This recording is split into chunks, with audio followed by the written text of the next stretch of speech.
मला असं वाटतं की भाजप, शिवसेना आणि अजितदादांची राष्ट्रवादी काँग्रेस पार्टी याच्यामध्ये मतदार कुणी कुठची घ्यावे हे नेते मंडळी ठरवत असतात। त्याच्यामध्ये शिवसेनेमार्फत एकनाथजी शिंदे ठरवतात, भाजपमार्फत देवेंद्रजी आणि बावनकुळे साहेब ठरवतात आणि राष्ट्रवादी काँग्रेस पार्टीमार्फत अजितदादा ठरवतात। त्याच्यामुळे कोणालाही कुठचाही मतदारसंघ लोकशाहीमध्ये मागण्याचा अधिकार आहे आणि तो सोडायचा की नाही हे तीन नेते मंडळी ठरवणार आहेत। त्याच्यामुळे मी एक महायुतीतला जबाबदार मंत्री असल्यामुळे मला याच्यामधनं अजूनही काही वाद वाढवायचे नाही किंवा क्लेशदायक काही वक्तव्य करायचे नाही।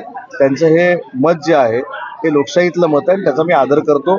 त्याचा आदर करायचा की नाही हे नेते मंडळी ठरवतात। मला असं वाटतं की मला कोणाच्याही सर्टिफिकेटची आवश्यकता नाही। मी प्रामाणिक काम करतो।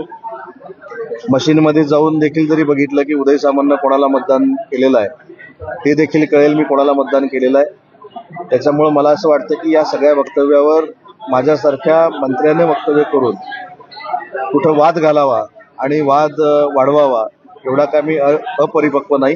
त्याच्यामुळे नितेशजींनी जे वक्तव्य केलेलं आहे त्यांनी त्याची खात्री करावी, त्याच्यातनं त्यांनी देवेंद्रजींकडे तक्रार करावी आणि देवेंद्रजी त्याच्यावर योग्य ते काय बोलतील याची मला पूर्ण खात्री आहे।